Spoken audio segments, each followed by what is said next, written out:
Before we start our episode today, this is just a reminder. History Hack does have a Patreon account and all of your donations are gratefully appreciated. There's lots of perks on there, secret groups on Facebook. Do get involved. We would love to see more of you. Enjoy the episode today. Hello and welcome to a very festive instalment of History Hack. I've got Charlie with me today. Hello, Charlie. Hello, Merry Christmas. Merry Christmas. We're not really here on Christmas, are we? We're not that. We're working on Christmas. And we wouldn't be dragging an author on Christmas morning either. But this is very Christmassy. Tell us who we've got with us and why.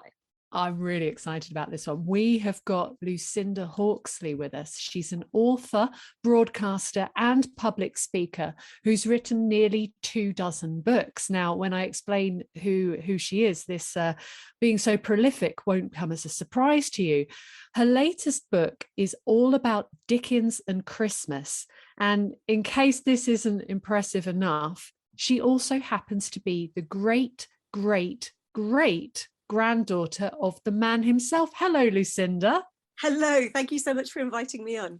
We're going to talk about Charles Dickens himself, and we're going to talk about Christmas. And I love what you've done with this book. So we're not only looking at his influence on Christmas, are we? But actually his experience of it as well. I love the way that the book sort of merged those two together. So I guess let's start at the beginning with his first Christmases. He wrote about them later on, didn't he? Yes, he did. So Charles Dickens was a journalist before he became well known as an author of fiction. And throughout his life, he continued to write journalism. So quite early on, when he was making his first forays into fiction, he wrote a couple of articles, one called Christmas Festivities, and then he also wrote about Christmas in Pickwick Papers. And in a lot of his Christmas writing, he actually looked back to the Georgian Christmas, which of course was the Christmas of when he was growing up. When he was born in 1812, King George III was on the throne. The Prince Regent was kind of taking power when his father wasn't well. And Dickens grew up in this Regency Georgian England and remained a Georgian and a Regency dandy, really, until Queen Victoria came to the throne when he was 25. So when we look at Fezziwig's Ball, for example, in A Christmas Carol, that's looking back to when Ebenezer Scrooge was a young man. And that is the Georgian Christmas that perhaps Dickens's parents and grandparents had told him about. Gosh, so he was really keen on making Christmas memorable for his children, I understand. Is that right? Is this a legacy of his own experiences when he was younger, which were quite impoverished? I think so, yes. Christmas was always very important in the Dickens family, from what we've seen. So even when they were really at their kind of most struggling, they always did celebrate Christmas. And in the Dickens family, music was a huge part of Christmas. So Charles's older sister, Frances, Fanny, she was a music student at the Royal Academy of Music. So in fact, when the family went through their worst time, which was when the father, John Dickens, was arrested for debt, and he and his wife Elizabeth and all the younger children went into the Marshalsea debtors' prison, and Charles Dickens himself went to work in a factory at the age of 12, his older sister Frances stayed at music school. And it was believed that she would be the one to make the family's fortune and save them all in later life by her prowess as a musician. And so every year when they had a Christmas party, music was very important. And one year there's a letter sent by a young Charles Dickens to a friend postponing the date of a Christmas party because they've just moved house and the piano won't have been delivered on time. And in Dickens's view, you couldn't have a Christmas party without a piano. So I think that shows us what his childhood Christmases were like. His very early Christmas, just before his second birthday, was quite interesting to me because although we can't prove that whether the Dickens family visited or not, they were living in Kent at that time, just outside London. And the winter of 1813 to 1814 was incredibly cold. And it was when the very last Frost Fair was held, when the River Thames froze over completely. And a fair was held on the river. And I actually found a write-up about it on Charles Dickens's second birthday. Of course, nobody was marking Charles Dickens's second birthday outside of his family, but I thought it was rather wonderful to find this newspaper report about the gambling and the animals being roasted on spits in the middle of a frozen river, which sounds a bit crazy, and all these things that were happening. So people travelled from all around London to visit this spectacle, something that was more used to have happened in Elizabethan England. So this was seen as a really major thing. So perhaps, who knows, maybe even little Charles may have been taken by his parents. Charlie's buzzing at the idea of the Frost Fairs, because Lucinda won't know that Charlie is a early modern Stuart historian. So obviously there's lots and lots of Charles II stories. Oh, fantastic. Yeah, it just sounds magical, doesn't it? And highly dangerous. Oh, terrifying. I mean, the idea of sitting next to a fire and warming yourself in the middle of a frozen river seems absolutely insane to me. I'm there for it. Wonderful. Right, you've already mentioned the Pickwick Papers. This is, so the earliest of his Christmas stories appears in 1836-37, doesn't it? So tell us about the Christmas stories. So this is the first one, but this becomes an annual thing. Why? And how does he approach it in the beginning? Well, in the Pickwick Papers, this is a club of gentlemen who get together or travel around, and they tell each other stories. And when they meet people on their travels, they often share stories. So on Christmas Eve, they are gathered around the fire together, and Mr. Wardle tells a Christmas story of the goblins who stole a sexton. And the sexton, a church worker, is a very grumpy man called Gabriel Grubb. Dickens was wonderful at these names. And he's basically somebody who needs to change his ways. So through this kind of supernatural interactions with goblins, they show him what a terrible man he's been, and just how mean he is to everybody, and how he's got to stop hating Christmas. And at the end, of course, he decides that he's going to be a changed man. But unlike Ebenezer Scrooge, who becomes changed in A Christmas Carol and stays within his community, making it better, Gabriel Grubb realizes he's been so awful that he actually has to leave, because no one's ever going to believe that he's changed. And he has to go and start a new life somewhere else where nobody knows how awful and grumpy he was beforehand. Gosh, that's harsh. He's so grumpy, he has to move away and start a whole new life. I think we know a few people like that here at History Hack. You're in your book, you've written about Dickens' influences as far as his Christmas writing is concerned. Tell us a little bit about Washington Irving. Washington Irving, the American writer, who's probably most famous today for The Legend of Sleepy Hollow, was someone who Dickens was hugely influenced by. So as a little boy, he used to read voraciously.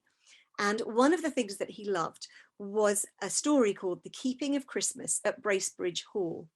Now, Bracebridge Hall was based on a Jacobean mansion that Washington Irving had seen when he was visiting his sister, who lived in the Midlands in England, just not far from Birmingham.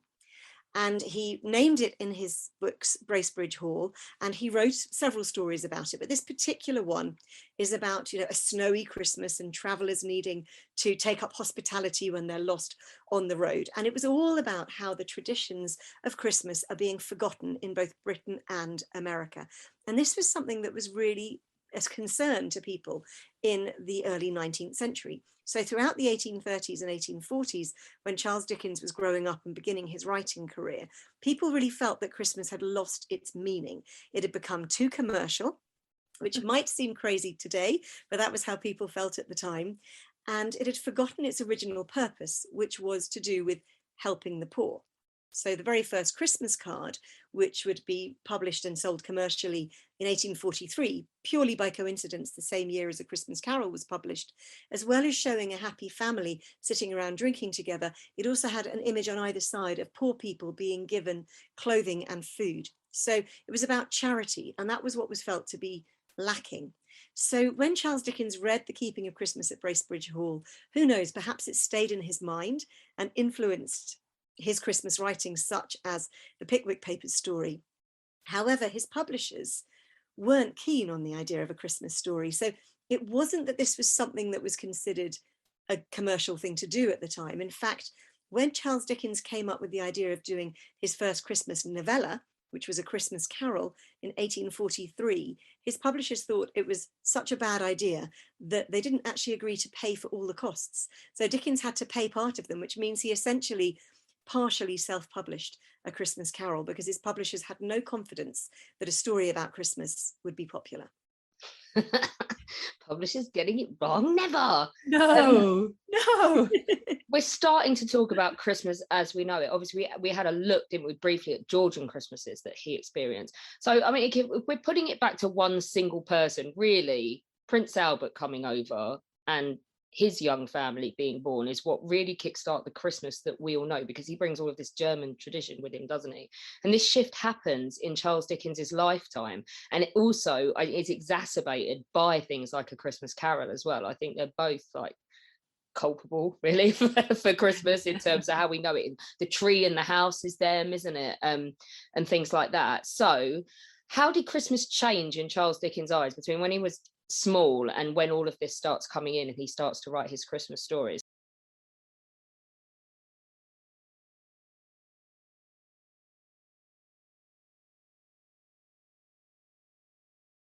So the trees coming in the house is a big thing, isn't it? Yes, so that doesn't happen until 1848, so 5 years after A Christmas Carol. It's quite interesting because 1843, when A Christmas Carol was published, was purely by coincidence the year of also the first commercial Christmas card, created by a very busy civil servant, Henry Cole, who just didn't have time to write all his Christmas letters. So he commissioned an artist friend to produce a picture. He turned it into a Christmas card. He had it printed and he sold those that he didn't use. It wasn't a successful commercial venture the first year. It was considered too expensive, but very quickly the idea of the Christmas card took off. Now the Christmas tree was waiting in the wings. So this had been actually in Britain for a long time, but pretty much exclusively within the royal family and the court and the kind of upper echelons of aristocratic society. And this is because the royal family for many years had been German. So when the Georges arrived from Germany, they brought with them the Germanic Christmas traditions of the Christmas tree and decorating the Christmas tree and keeping it within the house. But this was something that Prince Albert then kind of released to the public. So in 1848, the Illustrated London News, which was a really important newspaper, and it was kind of sent out to all over the world as well, it produced an image, an illustration of the royal family around a decorated Christmas tree inside their home. And also Prince Albert had requested that a Christmas tree outside in the yard in Windsor Castle be decorated so that people walking past could see it. This coincidentally was the year 1848 when the Illustrated London News article appeared that Charles Dickens wrote his final Christmas novella, The Haunted Man. So his 5 Christmas books are topped and tailed by these other traditions of the Christmas card and the Christmas tree really coming into being. Other things were also happening. The Christmas cracker, which isn't kind of mentioned in Dickens, also came in the 19th century. A London confectioner and baker, he'd been to France and he'd bought sweets that made a kind of crackling sound with the paper, and so he brought back the idea of the Christmas cracker and kind of started it up in London to have a Christmas confection that made that cracking noise when you pulled it open. And of course Christmas foods, which had been varying over the centuries, really started to come into their own because of Charles Dickens' writing in A Christmas Carol with the visitation of the ghost of Christmas Present about the many different types of Christmas foods that were there in a wealthy person's household. And of course, in the Cratchit family's Christmas lunch in A Christmas Carol, we also hear about the poorer people trying desperately to eke out the food that they have. The 12th cake was actually the big thing then, which was the cake for 12th night, elaborately decorated. There would be huge competitions and articles all through kind of Georgian and Victorian England in the newspapers, talk of confectioners with their most elaborate confections of 12th cakes on display in their windows. And this later would then become the Christmas cake. And there's famously a recipe for a Christmas cake in Mrs. Beeton's book of household management in the 1860s. So all of these things started to evolve, if they were there already, or to come into family life and Christmas life in Charles Dickens's lifetime, spearheaded by the fact that A Christmas Carol was the most phenomenal success. So instantly, after 1843, the Christmas story became the thing that every publisher wanted and every writer wanted to write. It was an immediate success, and Charles Dickens actually changed publishers because Chapman and Hall, his original publishers, hadn't had confidence in A Christmas Carol, and he moved to new publishers, Bradbury and Evans. And from then on, the Christmas story with which he was so personified just took off. I wonder how many heads rolled at the original publisher. Like all those people who turned down Harry Potter before Bloomsbury finally took it on. Well, 11 publishers did, didn't they? They were like, what is this nonsense? Yeah. We don't need this in our life. I'd heard 30, but I guess the story grows in the telling. I have no idea, but I know it was a lot. I love, though, that this man gave us Christmas as we know it, in part, and he's already had enough of it by 1848. He's like, yeah, I'm done with this now. This is just getting too much. But what's interesting for me as well is this little burst of Christmas novellas, and his big love affair with writing about Christmas does coincide with him becoming a family man as well, doesn't it? Charles and Catherine Dickens married in 1836, and their first child was born in 1837. And they would go on to have 10 children within a 15-year period. And poor Catherine also had at least 2 miscarriages within those 15 years. So leave her alone, Charles. Just give her a break. I know. You read about Victorian families having 18 children and you think, my goodness, there's poor Well, I women. just feel bad for you, 2 generations on or 3 generations on. How many Christmas cards do you have to write? Actually, it's 5 generations on, and we're actually okay because Charles and Catherine's children, only 2 of them have descendants that we know of living today. Okay. The others either didn't have children or their children didn't have children. Mm-hmm. But there's still enough of us. Imagine how many there would be. It would be like Queen Victoria repopulated Europe. Exactly. By the time that A Christmas Carol was published, Dickens was a father of an ever-growing family, and he was actually struggling financially. In fact, the year after he completed A Christmas Carol, before the royalties really started to come in, he was so worried about money that he rented out his home in London and took his family off to live in Italy for a year, because it was so much cheaper to live in Italy. So he could actually afford to rent the wing of a palazzo in Italy and live in great style and still have money coming in from the rent on his home in London. And it was when he was living in Italy that he wrote his second Christmas book, The Chimes. Nothing changes, does it? I mean, that sounds you could probably do that. If you've got a flat in London now, you could probably afford to rent a palazzo in Italy on that. I wish. I might try it. Fancy a year in Italy. Of course. Now, look, because we're talking about Dickens, I feel like we need to sort of go to the dark side a little bit, because when we read his tales, it's always got a little edge of this. Not every Christmas was happy, though, was it? No. And as you said earlier, Alex, he was finding the Christmas commercialism, the fact that he was expected to write a book every year, really exhausting. So he actually took a break in 1847. There wasn't a Christmas book that year. He'd found the previous one, The Battle of Life, which had come out in 1846, to be a serious battle. He'd had writer's block. He'd been struggling with depression, which was something that Dickens struggled with a great deal. And in 1848, that was the final Christmas novella. So there were 5 in total. After which he began writing Christmas short stories and encouraging other writers to do the same. And when he set up his own magazines, Household Words, then later followed by All the Year Round, he encouraged other writers and commissioned writers to create stories for a kind of bumper Christmas edition. But he would even say in his commissioning that they did not have to be seasonal in any way, because he was kind of getting a bit fed up with it. Now, he was also finding that his work was being taken over completely by preparations for Christmas. So some years he'd start preparing for Christmas and the Christmas market in March.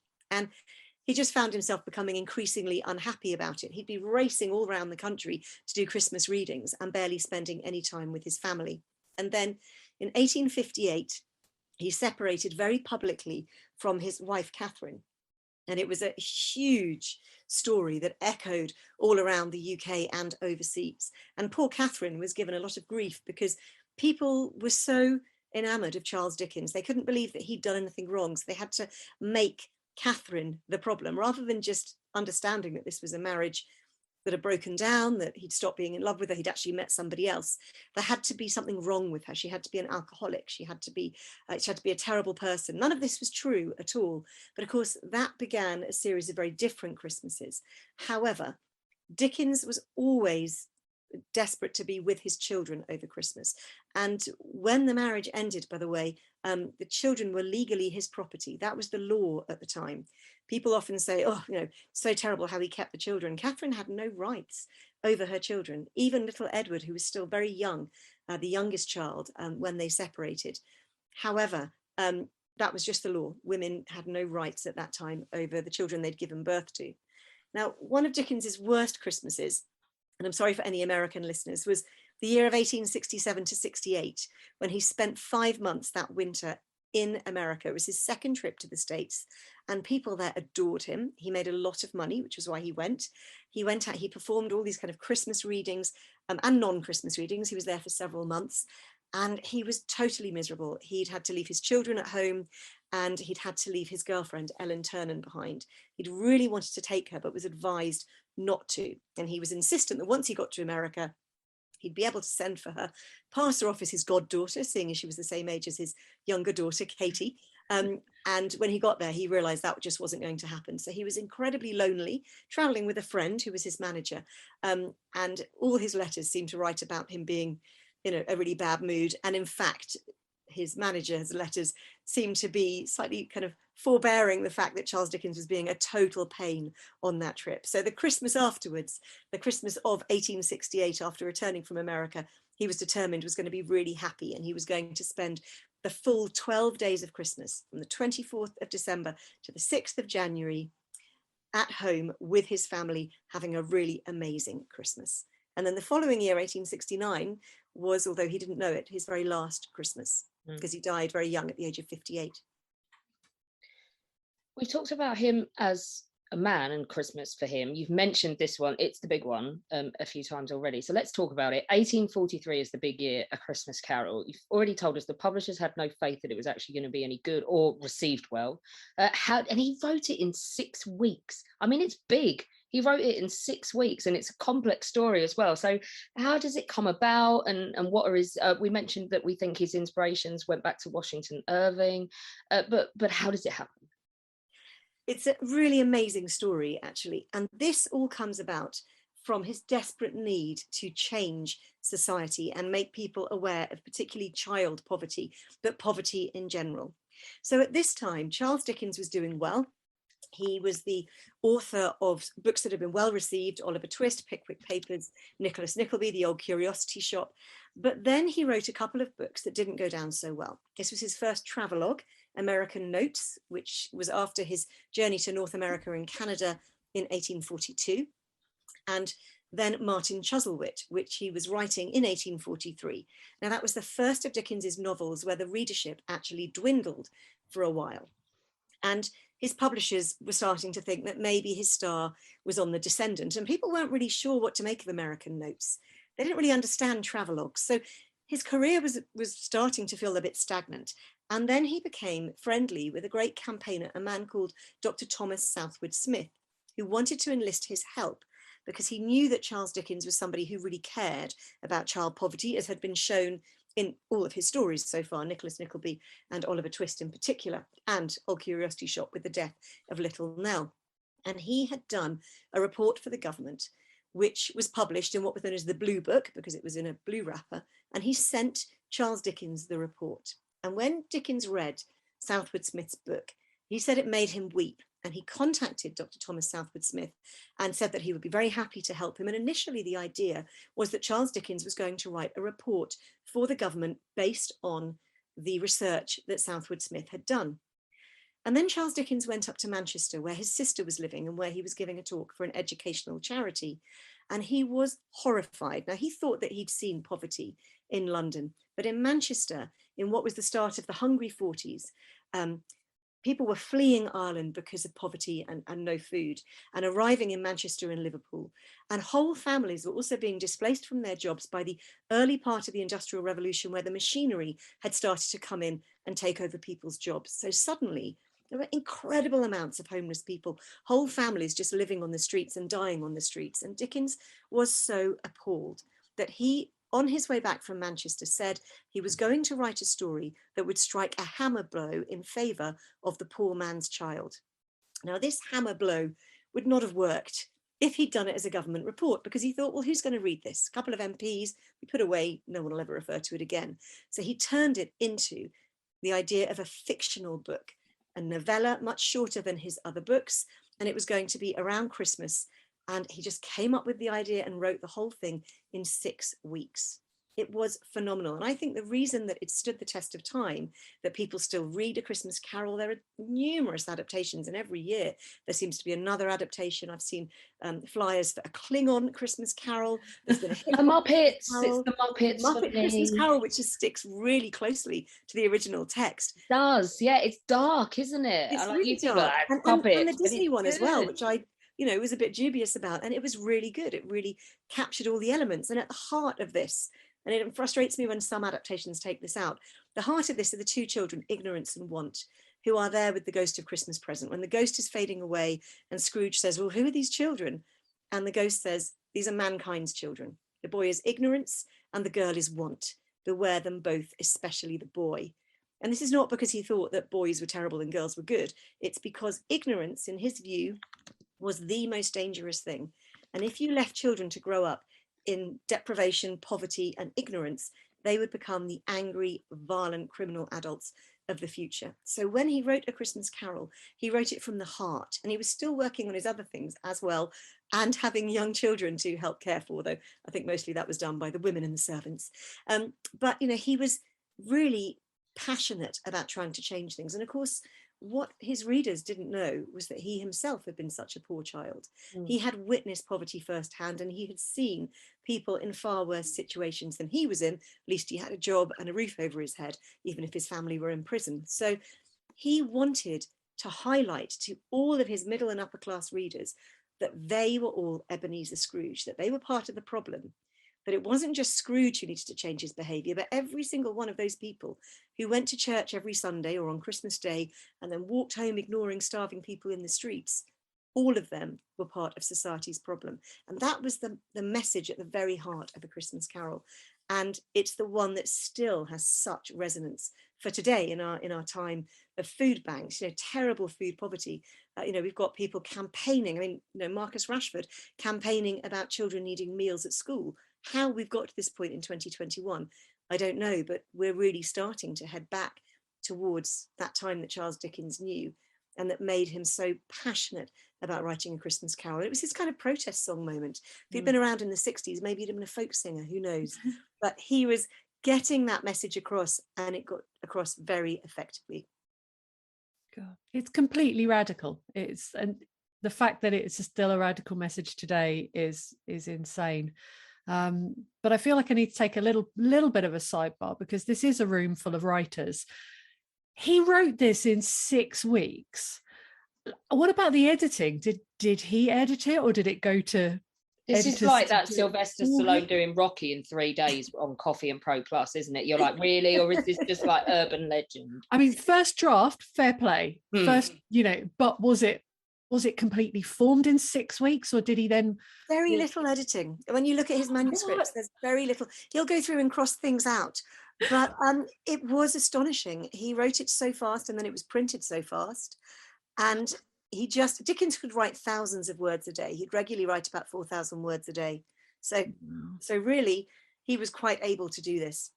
It sounds like it was just waiting to pour out of him anyway, like going back to even all the way to his own childhood and the poverty and stuff. He had stuff he wanted to say, and it was literally just formatting it. Absolutely. And I think it just, as you'll know as well, characters do form themselves. They do come up with things. He really just wanted to get the message across. When Scrooge talks about, are there no prisons? Are there no workhouses? Is the poor law not still active? I support all those things. Why should I give to charity at the beginning of the novel? And then at the end, those words come back to haunt him when he sees the poor children and says, have they no recourse? And the ghost says, are there no prisons? Are there no workhouses? This was the attitude that Dickens had probably heard thousands of times throughout his life. He was always involved in prison reform, particularly women's prisons. He felt very strongly that women ended up in prison because society and usually men put them there. So men who left them with children to feed, men who got them into selling, kind of drugs or stolen goods, men who got them to thieve for them. So all of these things were very much seen to be the case. And Dickens would work with prison governors and try to help women when they came out of prison. Now, of course, most people did not know about his own intimate connection with the prison, that every day for 7 or 8 months, he was visiting a prison to see his parents and younger siblings in it. That's not something that he would have admitted at the time. Very few people knew. His wife knew, his children didn't know. That's how close a secret it was, because then that would have worked against him. Now, of course, that would be your great publicity hook. You know, your publicist would go crazy with it. You know, you'd be on every talk show going. But then in Victorian Britain, which was so harsh, he needed to keep that hidden. And it was a shameful secret, sadly, to him. But what he wanted to do was stop other people going through that. It's insane. And he was also men who get women pregnant. Was he not one of the breaks he took? Which we stopped talking about him and Christmas and we've moved on to the stories. He went off and oversaw all the planning and everything for opening a home for fallen women, didn't he? Yes, and actually he never called them fallen women. It's what it's become known as since, but he called them friendless women, or houseless women. So the word seemed to be houseless, not homeless then. And he did quite a lot of work on what he called houselessness. If you ever want to read his night walks, they're really wonderful kind of evocations of walking around London at night and looking at the houseless people there. But yes, in the 1840s, he set up with a good friend of his and Catherine's, Angela Burdett Coutts, who was a very good friend to have because she was the heiress to the Coutts banking fortune. And she was an amazing heiress because she didn't expect to inherit her grandfather's money. And when she did, she used it to really great effect. So she set up all sorts of housing charities. And one of the things that they did together was they set up a home called Urania Cottage in Shepherd's Bush, West London. And it's right near where the BBC studios used to be several decades ago. Anybody listening might remember when they used to say the BBC from Lime Grove Studios, and it was right there near what later became a film studios and then BBC studios, but then was just a kind of cottage in a street that had been built on what had been countryside but was now kind of the outskirts of London. And it was to house women who had in some way lost their position in society. And to lose your role in Victorian Britain meant that you were unlikely to get another job. If it was known that you had had a baby out of wedlock, regardless of not whether you were raped or assaulted in any way, that didn't matter. That was your fault. You shouldn't have got pregnant. That was how it was seen. And you were then a woman whose reputation was ruined. And you would never get another job, no matter how menial. You'd end up probably becoming a prostitute, because if you didn't have a reference from another employer, a previous employer, then somebody wouldn't take you on. So what Dickens did was give flyers to people that to be handed out by prison governors to women leaving prison to say, if you need help, this is someone you can contact. And he and Angela Burdett Coutts set up this home. There was a matron. Dickens he sorted out all the things like the utilities, getting the gas and water put on, but he also went and bought material for the women to be able to make their own clothes. And he was adamant they shouldn't have a uniform. It shouldn't be known to be, it wasn't expected to be a kind of reformatory or anything. It was a place they could go to, learn good skills that could help them get jobs in domestic service perhaps, or overseas, which was the main plan, so that women could go over to Canada or Australia. This was not transportation. This was after Australia stopped being a penal colony. This was to go and make a new life in a country where you wouldn't be judged by your past actions. Oh, we have an episode on that. We have an episode from a while back about loads of really brave Victorian women who went, yeah, screw it, I'm going to go and start a new life in Australia. Because they had so many men out there that they needed women to go out there, and it was a single women thing. Yeah, definitely. And it was really interesting how many people just went out when they were desperate. Dickens wrote one article about later in life in the 1860s about watching people at the docks waiting to board the boats to Australia, and how amazed he was by seeing them waiting for their passage to Australia, and families who had absolutely nothing and would have starved if they'd stayed in Britain or Ireland, and just heading out. And he was amazed by how brave they were. Gosh. Was it immediately iconic? It is now A Christmas Carol. Let's go back to A Christmas Carol. We obviously, we only need to say the name and everyone knows, everyone goes Muppets or Disney, but the publisher wasn't sure. Was it immediately an iconic piece? Did it blow the world apart? So the first print run was 6,000 copies, which was actually a lot. Right. And that came out on the 19th of December 1843. That entire print run had sold out by Christmas Eve. It was on its third print run by New Year's Eve. Now, in a time when the vast majority of people were illiterate in the country, and when most people could not afford to buy a book, that was why Dickens's novels were so popular, because they were serialized in monthly or weekly parts in magazines, which were much more within the kind of capabilities of people being able to afford. A book was a luxury item. We're so lucky today. We live in an era when most people can afford to buy books. And then they were very much a luxury item. So to have 6,000 copies sell out within less than a week is incredible. And it's never been out of print since it came out on the 19th of December, 1843. But what's less well known is that each of his successive Christmas books would outsell the previous one. So The Haunted Man, for example, his last Christmas book, that sold 18,000 copies on its first day of publication. So every year, the new Christmas book would continue to be a blockbuster, and he never looked back. There was a child who was heard to say, when she heard about Dickens's death on the 9th of June, 1870, this was a little girl working in Covent Garden at the market, and she apparently said to somebody, if Charles Dickens is dead, does that mean Father Christmas is going to die as well? Oh. That is what a personification of Christmas he had become to everybody. In fact, his daughter Katie, she became the artist Kate Perugini. I wrote her biography, quick book plug there. She was a brilliant artist, a fascinating woman, Katie. And she wrote to George Bernard Shaw, who was a great friend of hers in the 1890s. And she said to him, if you could make the world understand that my father was not some kind of jovial, jocose old man who just walked around with a plum pudding under one arm, you know, you'd be doing me a huge favor. Because she felt that that was all anybody ever saw him as. They never saw him as the real person, as the family man he'd been. They were kind of almost overlooking all his other works in favor of the fact that he was the personification of Christmas. And you still find Christmas cards today that have scenes from Dickens or Dickens himself on. People want their Christmases to be about Charles Dickens. It's quite amazing. Before we do go on, another thing, Charlie, do you remember we did the episode about copyright and the Victorians? You would think that he would be like the equivalent of Bill Gates at this point. But he actually got mercilessly screwed, didn't he? Well, there was no international copyright law. So this is something that he fought for his whole life. And although it wasn't, the law didn't change, or the law didn't come about rather, until sometime after Dickens's death, he's actually credited with being the person behind the move for international copyright. So all of the works of his that were sold in America were pirated.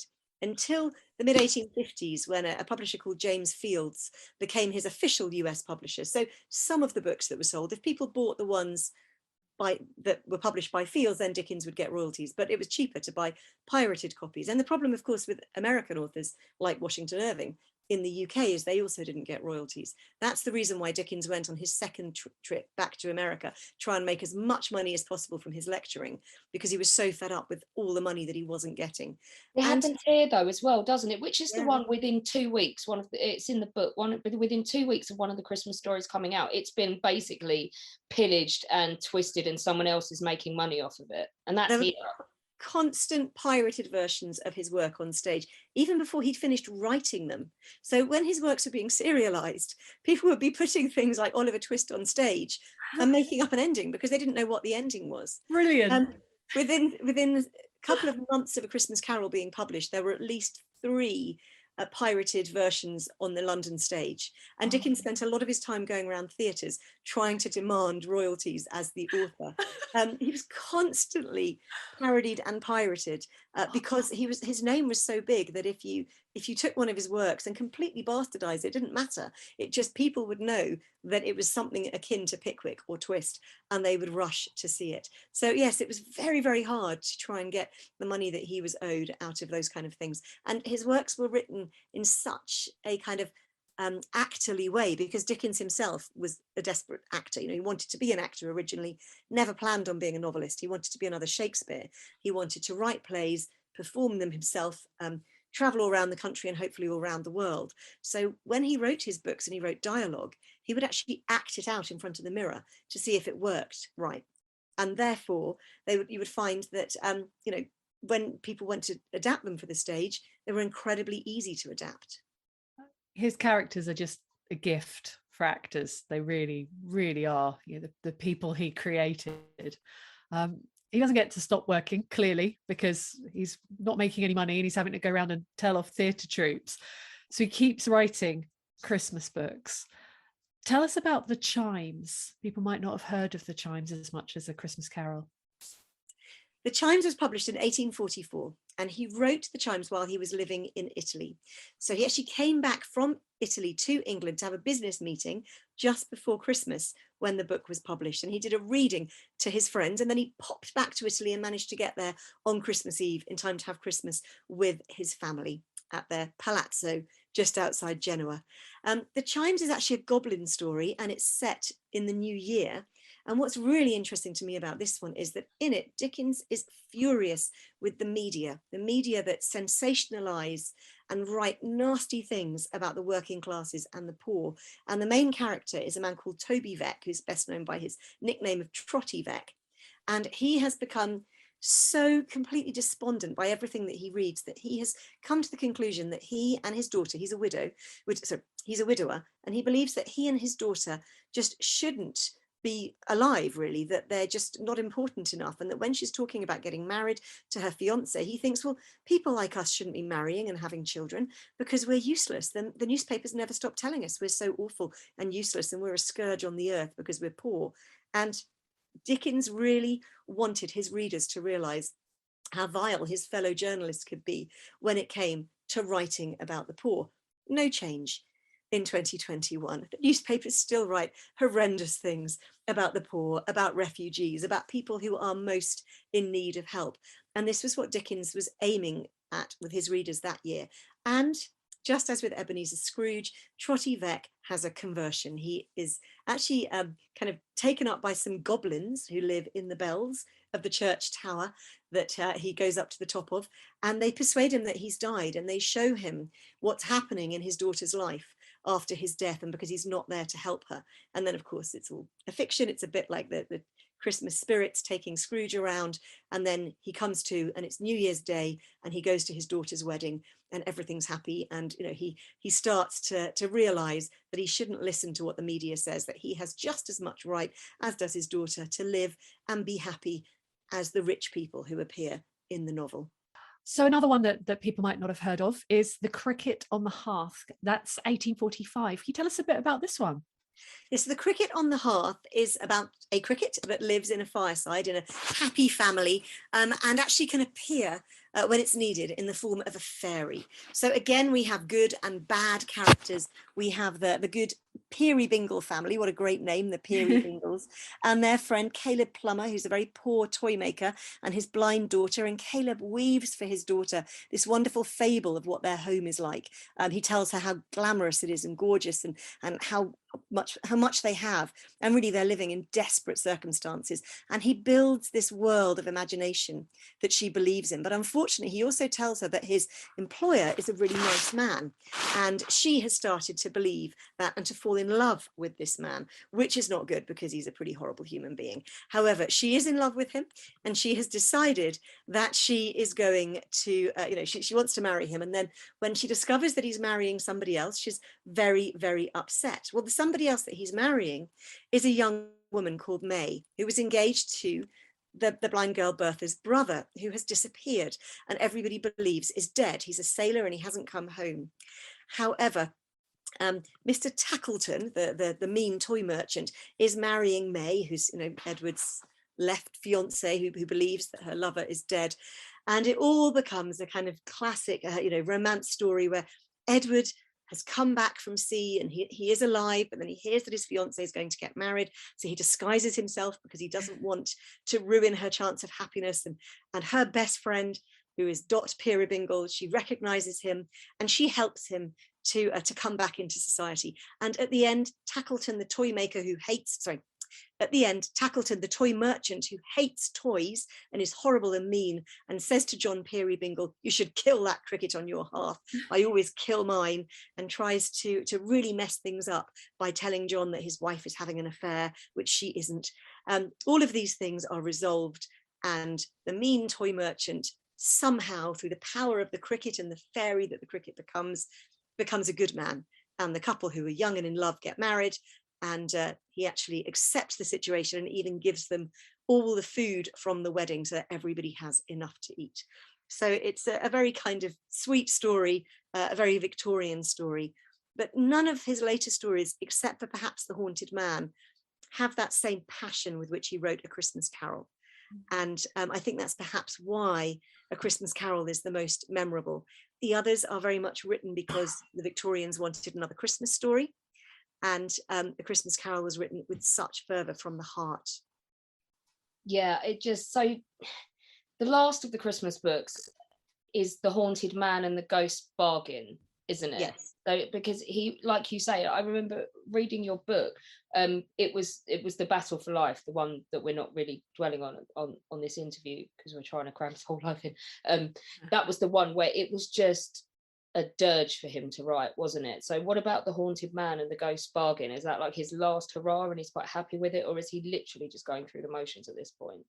Well, yes, the Battle of Life was the one that he really struggled with, and it was a battle. He suffered from writer's block and he found it really hard. And then he took the following year, 1847, off from writing A Christmas Story, perhaps partly because it was so difficult. And with The Haunted Man in 1848, this is a story, another supernatural story that had come to him a couple of years earlier while living in Switzerland, which is where he was trying to write the Battle of Life, but had such terrible writer's block. But he had this idea for a supernatural haunting story.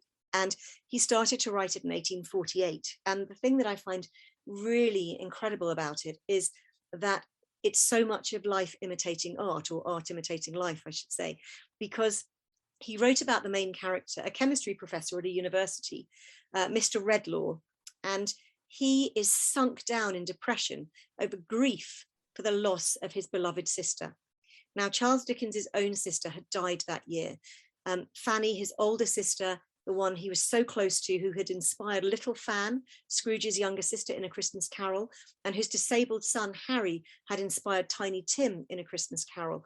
But both Fanny and young Harry were desperately ill, and both would actually die within a few months of each other. And Fanny died on the 2nd of September, 1848, when Dickens was working on The Haunted Man. So the misery, the desperate misery that Mr. Redlaw feels about the loss of his sister was what was happening in Charles Dickens's own life at the time.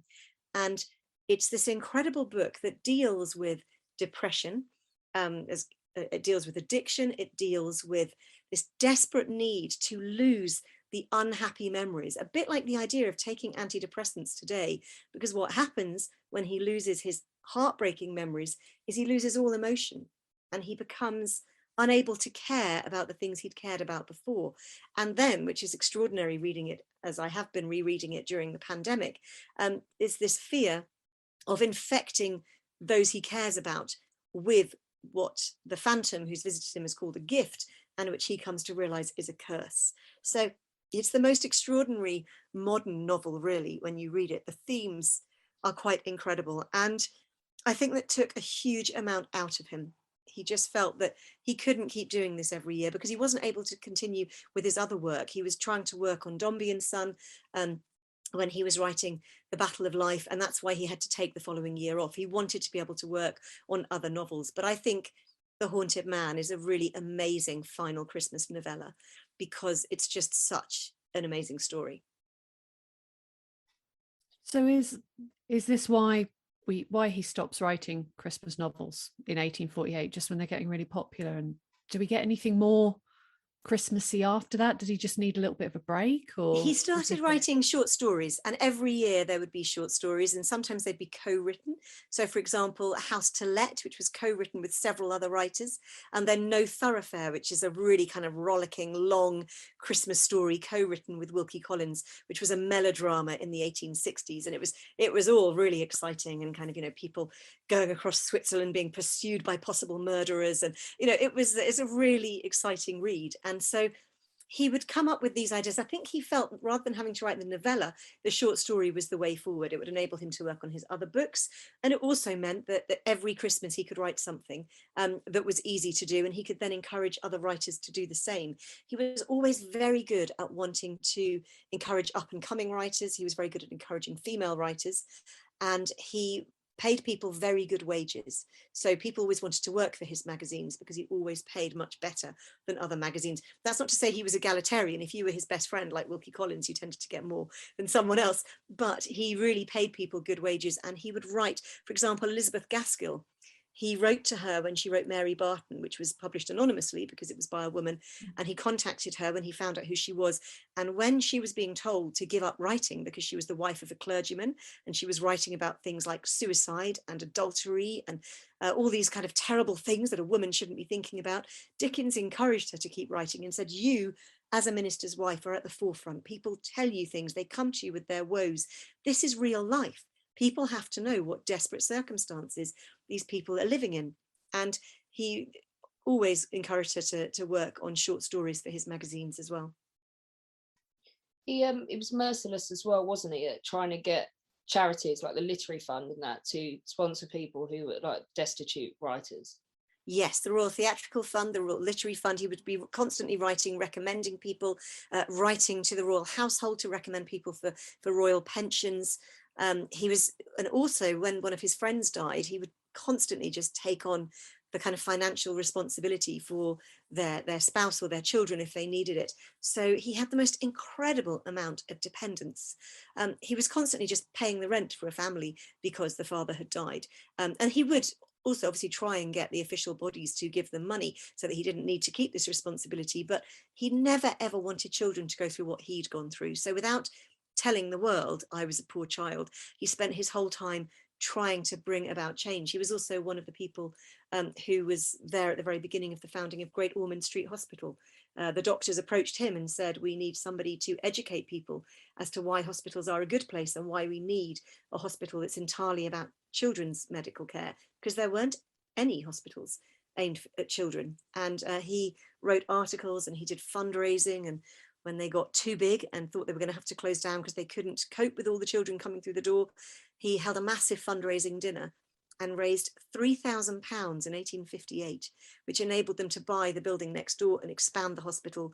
So, he was really at the forefront of big commercial charities and individual charities. So it's good to talk about this because people have recently, all they've wanted to talk about is the end of the marriage and, and the wall down the middle of the bedroom. Yeah, we did exactly. give him a bashing for that as well. Yeah. So we're addressing the balance. We are. That is, and it's actually, kind of creepy behaviour. It's it's so difficult to judge a Victorian marriage by present day standards, and that's not to say he didn't act like a pig. I feel desperately sorry for my great grandmother, but the law allowed him to behave. The law allowed all men to behave in this way, and actually his good work was really phenomenal.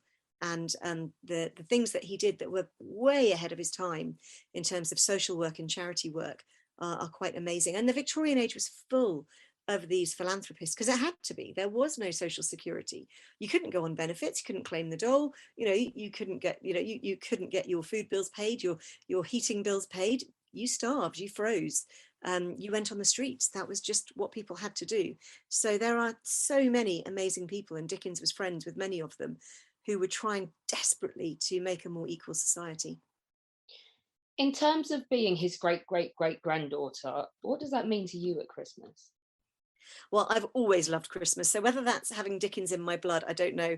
I am a massive Christmas fan. And this year, 2021, as with so many people, I just thought I've got to decorate really early because it's been such a terrible couple of years. And that just brings me great joy. Looking at a decorated Christmas tree brings me real happiness. I also love the fact that I'm able to do lots of kind of Christmassy events. And the reason I wrote the book Dickens and Christmas is that was the book I wanted to read, and it hadn't been written yet. And I was amazed. There was a lot of books out there about A Christmas Carol, but there was nothing about all of Dickens's Christmas writing, about his own family Christmases.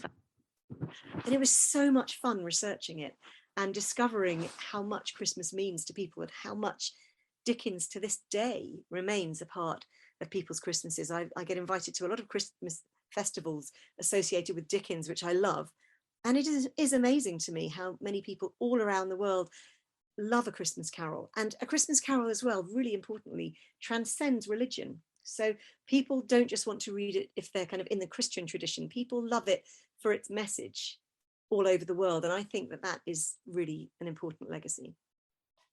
What an inheritance as well, to inherit not only the literary side of it, but also to be part of this family that of the man who created Christmas as we know it. What do you think Dickens' wider legacy as far as Christmas is concerned is? I think it's really hard to separate the European and British Christmas and American Christmas, to separate that from Dickens. It's astonishing. And everywhere that's kind of in the English speaking world, particularly where the Dickens kind of story spread, but everywhere. I mean, Dickens was translated into so many languages. I've had people from Korea, from China, from Cuba, from Slovenia, all come and tell me how much Dickens has formed part of their Christmas traditions. Even in countries that don't celebrate Christmas, they will have a love of Dickens and read his works. And when it comes to the way we look at how Christmas is perceived, for example, the white Christmas, most Christmas cards, I was amazed when I was living in Australia, even in Australia and New Zealand, Christmas cards have snow on them, because that's what people think of as Christmas. Now, that really is affected by the fact that Dickens wrote consistently about snow at Christmas time, even though it wasn't as common as you might think. But apparently in the first 8 years of Dickens's life, there were 6 white Christmases. It was a particularly cold period of time. And it's like all of us, we look back at our childhood summers, Christmases, whatever, and we remember them as being, massively hot summers, wonderful Christmases, whether they were or not. And so it seems that Dickens's early childhood really affected that, and that continues to affect people today. Lucinda, thank you so much for coming on to spend Christmas morning with us, sort of, and to tell everybody the story of Charles Dickens and Christmas and everything that he did to sort of shape the way that he's not responsible for Slade and Wham. I won't hold that against him. No, he's definitely not responsible for Slade. Awful songs, but you hear the first 3 bars when you walk into a shop and think, oh no. Or you're stuck in the queue, worse. You're stuck in the queue and you hear the opening bars by Carey and you're just like, I need to get out of here. That's an interesting thought. Do you think if Dickens had been alive in the 80s, he'd have been doing cheesy Christmas songs that we'd all be having to sing forevermore? I hope so. I hope he'd have been like Slade. Yeah, because that would have been the way of being commercial now, wouldn't it have been, to get a pop song straight to #1 with the word Christmas in the title? So maybe A Christmas Carol would never have been. He'd have just written, his version of Merry Christmas, everybody. But can you imagine as well, like having to write a Christmas #1 every year? Lad Baby seemed to be doing it. He'd have got the best line in Band-Aid, wouldn't he? He'd have got like the... He would have done. But tonight, thank God it's them instead of you. He'd have got that. Absolutely. Dickens would have probably rewritten the whole thing and then insisted he sang it as well, though I don't know if he could actually sing. It doesn't stop. Well, thank you so much for inviting me on, and Merry Christmas to all of you. Merry Christmas. God bless us, everyone. Someone had to say it. I know. When our guests join us to talk about their work and their new book, the 45 minutes or so they spend with us is just a taster of all their efforts. So to this end, we have launched our very own bookshop on bookshop.org, where you can find our guests' latest and greatest books. You can support them and you can support History Hack too. 10% of every sale via our bookshop supports the podcast and allows us to keep at it and bring you more amazing guests. You can find our bookshop at bookshop.org/shop/history hack, or just search on bookshop.org for us under the shops bit. Thank you for your continued support, and here's to your next great